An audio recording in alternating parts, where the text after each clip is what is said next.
오늘이요. 탄핵 심판에서 이영선 행정관이 드디어 모습을 드러냈는데 요약하면 그거예요. 의상비 관련해서는 세세하게 증언을 했는데 나머지는 다 모른다고 했거든요. 그렇죠. 첫째는 이영선은 두 번째 예. 헌재 신문기관에 윤전추와 함께 나와야 되는 사람인데 예. 오늘 나왔거든요. 그렇죠. 그만큼 일주일을 시간을 끌었다는 거 하나 하고요. 두 번째는 내용적으로 볼 때 자신이 대통령의 사적 업무를 담당했기 때문에 예. 옷 심부름이라든지 여러 가지 심부름을 했지만 대통령의 7시간만큼은 아무 문제 없는 정상 근무를 했다. 그러니까 예. 대통령의 7시간을 지키면서 대통령의 사적 업무에 대한 얘기는 조금 진술을 한 걸로 보여집니다. 예, 저 자막에도 나가고 있는데 만약에 청문회에 나왔다면 정말 보고 싶었던 사람이었는데 뭘 제일 가장 보고 싶었어요? 저는 세월호 7시간 동안 첫째는 세월호 7시간 동안 과연 대통령이 오전에 뭘 했을까를 아는 사람입니다. 이영선은. 예. 무조건 압니다. 윤전추, 이영선 안 본 거는 반드시 아는 사람이거든요. 그렇기 예. 때문에 이영선에 물어봤을 것 같고 그다음에는 최순실이 보안 손님으로 어느 정도 자주 들어갔느냐. 그거를 제가 꼭 묻고 싶습니다. 어느 정도나 자주? 그러니까 이영선이라는 사람은 누구냐면 예. 대통령을 거의 지근거리에서 모시는 다시 말하면 체스 아시죠? 체스에서 퀸을 모시는 나이트 같은 존재예요. 그러니까 대통령을 밀착 경험했고 사실상 관제의 모든 것을 정리한 사람이 이영선과 윤전추이기 때문에 예. 대통령 입사를 잘 안다고 보여집니다. 예, 김용께서는요? 저 같은 경우는 지금 대통령이 여러 가지 의료 비선 얘기가 나오지 않습니까? 청와대 내에서 성형수술을 했다. 또 청와대 내에서 여러 가지 어떤 주사를 맞았다. 근데 대통령 취임 초기만 해도 청와대 의무실을 거치지 않고 비선 의료들이 들어가서 여러 가지 주사라든지 시술을 한 흔적들이 여러 흔적이 보이고 있거든요. 예. 그 내용을 이영선, 윤전추는 반드시 알고 있다라고 생각을 하고 있어서 그 부분을 한번 물어보고 싶고 그 부분과 직접적으로 결국은 연결된 부분이 세월호 예. 7시간 동안에 오전에 도대체 무엇을 했느냐 그 부분 같이 좀 물어보고 싶습니다. 근데 잠깐만요. 우리 김경진 의원 그 왜 대통령의 네. 그런 미용 시술에 대해서 그렇게 관심이 많아요? 근데- 그게 예를 들어서 세월호 7시간이면 괜찮은데 예. 세월호 7시간 동안 미용 시술을 했다는 그거는 정말 잘못됐죠. 근데 예를 들어 주말이라든지 이런 때 조금 피부 미용 시술 하는 부분을 그렇게 궁금해하는 이유를 모르겠어요. 아니 그 미용 시술뿐만이 아니고 보면 초기에 보면 대통령이 면역 능력에 문제가 있느냐 없느냐를 피를 뽑아가지고 차원병원으로 그건 보냈거든요. 잘못됐죠. 네. 그러니까 이게 뭐냐면 대통령에 대한 정상적인 의료 체계가 뻥 뚫려 있었던 거예요. 대통령이 예. 심지어는 마취 상태에서 주사를 맞고 피부 시술을 했을 수도 있어요. 보면. 예. 그러면 이게 대한민국 국가 군 통수권자잖아요. 보면 군 통수권자가 경우에 따라서는 아무 의식 없는 상태로 몇 시간 동안 청와대 관저에 누워 있을 수도 있어요. 예. 이거는 두 번 다시 대통령 역사에 있어서 발생돼서는 안 될 문제예요. 그래서 이건 청문회 때 분명히 짚고 이런 일에 관련해서 추후에 여성 대통령이 다시 등장할 수도 있는데 예. 그와 관련한 프로토콜을 만들어 놔야 돼요. 비선으로 했다는 거에 포점을 그렇죠. 찍으시는 거예요? 그래서 그런 상황이 생겼을 때 그러면 예. 청와대 의무실은 어떻게 활동을 해야 되고 우리가 그랬을 때 대통령 군 통수권에 대한 부분은 어떻게 보완 조치를 취해야 될 것이냐. 사소한 문제가 아니고 큰 틀에서 국가 안보와 직결될 수 있는 문제이기 때문에 사실은 그 근데요, 부분을 저는 그렇게 생각을 해요. 이 사실은 세월호 7시간 문제를 청와대에서 명명백백하게 뭐 출입 기록이라든지 또 김장수 실장과 통화를 자주 했다 그러니 김장수 실장과의 통화 기록 이런 걸 내놓고 세월호 7시간에 대한 문제를 아주 클리어하게 좀 공격적으로 이 문제를 해결을 하고 국민한테 납득될 수 있는 설명을 했다면은 네. 사실상 대통령의 이런 피부 미용 관련된 여러 가지 거기까지 안갈수 루머라든지 있죠. 네. 뭔가 좀 그런 거까지는 안 갈 수 있었는데 지금의 결국은 문제는 뭐냐면 세월호 7시간 동안 명확하게 청와대에서 이걸 규명을 못하고 있으니 네. 이게 점점 늘어지고 참 이런 것들이 정말 의혹에 의혹이 더하고 있지 않느냐 생각이 들어서 아니, 저는 그렇게 세월호 생각해요. 7시간은 좀 분명히 밝혔으면 좋겠다는 생각이 저는 그렇게 생각해요. 네. 세월호 7시간 때문에 우리가 전혀 모르고 있었던 청와대 박근혜 대통령의 정말 이게 도저히 대통령의 직무 행태라고는 상상할 수 없었던 행태가 밝혀지게 된 단초가 된 거예요. 그래서 이번 계기에 대통령은 어떻게 직무를 해야 되는가. 예. 이혜원 의원 자료에 따르면 대통령이 1년 365일 중에 130일 정도가 아무런 일정이 없이 관저 내에 머물러 있었다는 거예요. 예. 그러면 대통령은 그게 관저 집무실 안에서 서류를 보면서 직무를 했다라고 얘기를 하지만 그게 맞는지 틀리는지 확인할 방법이 없는 거예요. 예. 심지어는 세월호가 침몰하면서 아이들이 탈출하지 못하고 죽어가는 상황을 전 국민은 보고 있는데 대통령한테 서류 띡 보내놓고 그게 서류가 도달했는지 안 되는지 쫓아가는 참모가 하나도 없었던 거예요. 보면 예. 같이 모여서 우리 얘기해 봅시다라고 얘기하는 참모가 하나도 없었던 거예요. 이런 것이 그러니까 이번 대통령에 대한 탄핵 소추 이후에 재판의 문제는 또 있지만 그거하고 변론으로 앞으로 두 번 다시 이런 대통령이 나와서는 안 되고 대통령은 어떻게 청와대 내에서 일을 해야 되는 것인가 알겠습니다. 예. 그 가이드라인이라든지 준거를 마련해야 돼요. 그런데 이영선 행정관까지 오늘 나왔는데 그 세월호 7시간의 대통령의 행적이 추가적으로 이영선 행정관은 다 모른다고 대답할 수 없다고 했거든요. 네. 안 막혀질 가능성도 있어 보이거든요. 그렇죠. 지금 벌써 헌재에서 최근하니까 간신히 냈는데 예. 그것도 허위일 가능성이 매우 높아요. 그러니까 당시에 보면 정성주 씨라고 얼굴 머리 만졌던 분 그 자매들 얘기에 예, 따르면 그분들 초기에 모 방송사 인터뷰를 보면 아침에 들어가서 한번 만지고 나왔다는 거거든요. 그분들의 생생하게 증언이 녹취된 내용이 있는데 예. 사실은 그 얘기가 지금 청와대 해명 자료하고는 완전히 배치가 돼요, 보면. 그렇죠. 그러면 뭔가 다른 부분이 있고 청와대에서는 그 부분을 아예 누락시키고 거짓말을 하고 있는 거예요. 그리고 헌재에서 요구하는 것도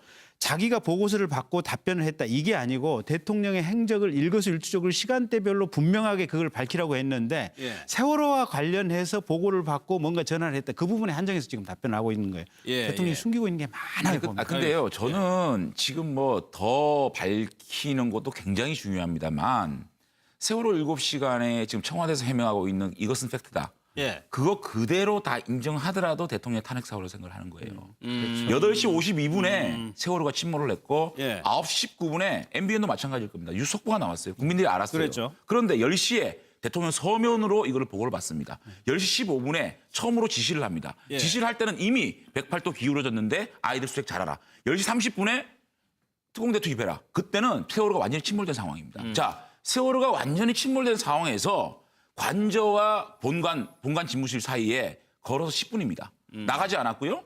점심 식사 하시고 오후에 뭐 했습니까? 정성주 정매주 불러가지고 메이크업 40분하고 머리 20분 올렸다는 거 아닙니까? 아이들 우리 국민들 500명이 지금 수장이 되는 상황에서 예. 대통령은 메이크업하고 머리 올리고 관제 출근 안 하고 재택근무했다?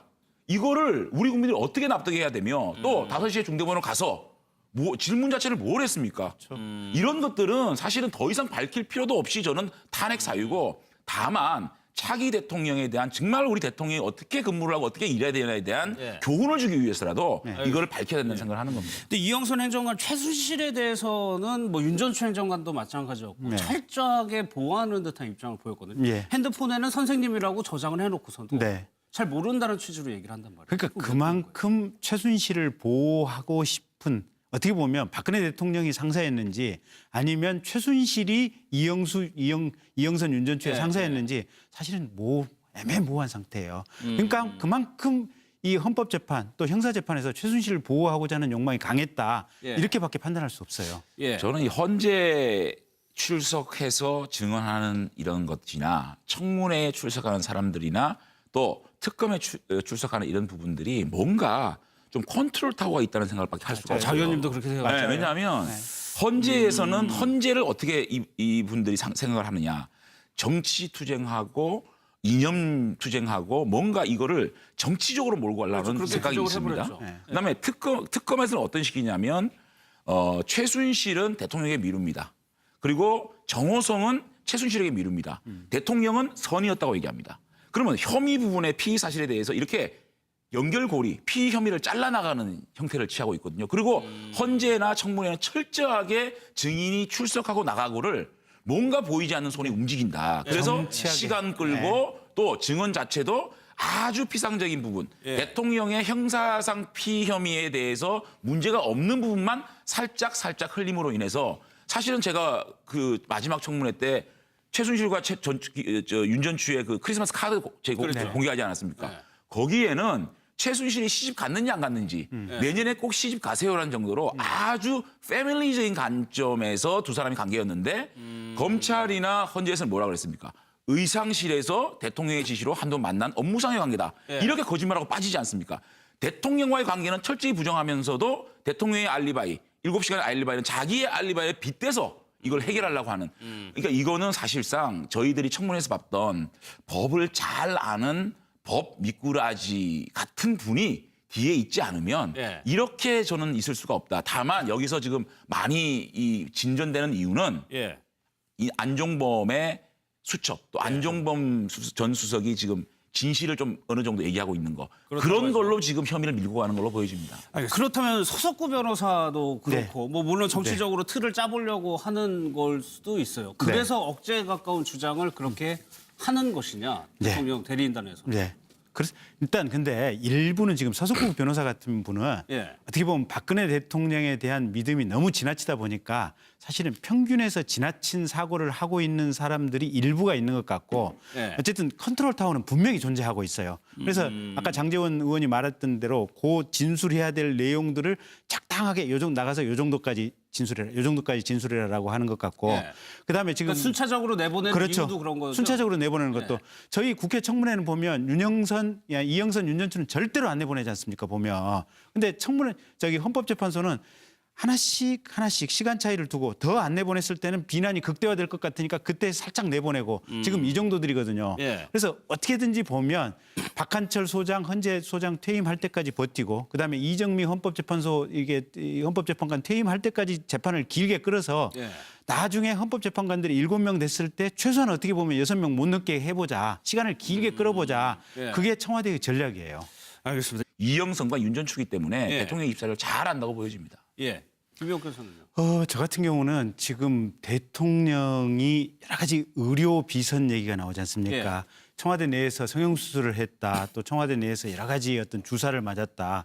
근데 대통령 취임 초기만 해도 청와대 의무실을 거치지 않고 비선 의료들이 들어가서 여러 가지 주사라든지 시술을 하는 흔적들이 여러 흔적이 보이고 있거든요. 예. 그 내용을 이영선, 윤전추는 반드시 알고 있다라고 생각을 하고 있어서 그 부분을 한번 물어보고 싶고 그 부분과 직접적으로 결국은 연결된 부분이 세월호 예. 7시간 동안에 오전에 도대체 무엇을 했느냐 그 부분 같이 좀 물어보고 싶습니다. 근데 잠깐만요. 우리 김경진 오늘이요 탄핵 심판에서 이영선 행정관이 드디어 모습을 드러냈는데 요약하면 그거예요. 의상비 관련해서는 세세하게 증언을 했는데 나머지는 다 모른다고 했거든요. 그렇죠. 첫째는 이영선은 두 번째 예. 헌재 신문기관에 윤전추와 함께 나와야 되는 사람인데 예. 오늘 나왔거든요. 그렇죠. 그만큼 일주일을 시간을 끌었다는 거 하나 하고요. 두 번째는 내용적으로 볼 때 자신이 대통령의 사적 업무를 담당했기 때문에 예. 옷 심부름이라든지 여러 가지 심부름을 했지만 대통령의 7시간만큼은 아무 문제 없는 정상 근무를 했다. 그러니까 예. 대통령의 7시간을 지키면서 대통령의 사적 업무에 대한 얘기는 조금 진술을 한 걸로 보여집니다. 예, 저 자막에도 나가고 있는데 만약에 군 통수권자가 경우에 따라서는 아무 의식 없는 상태로 몇 시간 동안 청와대 관저에 누워 있을 수도 있어요. 예. 이거는 두 번 다시 대통령 역사에 있어서 발생돼서는 안 될 문제예요. 그래서 이건 청문회 때 분명히 짚고 이런 일에 관련해서 추후에 여성 대통령이 다시 등장할 수도 있는데 예. 그와 관련한 프로토콜을 만들어 놔야 돼요. 비선으로 했다는 거에 방점을 그렇죠. 찍으시는 거죠. 그래서 그런 상황이 생겼을 때 그러면 예. 청와대 의무실은 어떻게 활동을 해야 되고 우리가 그랬을 때 대통령 군 통수권에 대한 부분은 어떻게 보완 조치를 취해야 될 것이냐. 사소한 문제가 아니고 큰 틀에서 국가 안보와 직결될 수 있는 문제이기 때문에 사실은 그 근데요, 부분은 저는 그렇게 생각을 해요. 이 사실은 세월호 7시간 문제를 청와대에서 명명백 의원 그 왜 대통령의 네. 그런 미용 시술에 대해서 그렇게 관심이 많아요? 근데- 그게 예를 들어서 세월호 7시간이면 괜찮은데 예. 세월호 7시간 동안 미용 시술을 했다면 그거는 정말 잘못됐죠. 근데 예를 들어 주말이라든지 이런 때 조금 피부 미용 시술 하는 부분을 그렇게 궁금해하는 이유를 모르겠어요. 아니 그 미용 시술뿐만이 아니고 보면 초기에 보면 대통령이 면역 능력에 문제가 있느냐 없느냐를 피를 뽑아가지고 차원병원으로 그건 보냈거든요. 잘못됐죠. 예.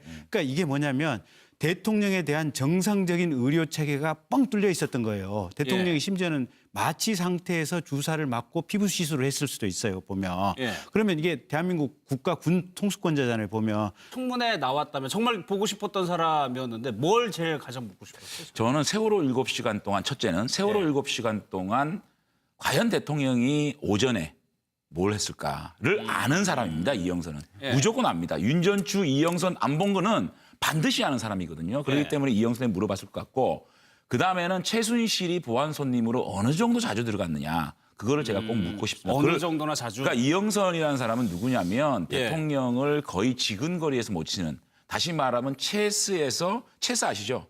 체스에서 퀸을 모시는 나이트 같은 존재예요. 그러니까 대통령을 밀착 경험했고 사실상 관제의 모든 것을 정의한 사람이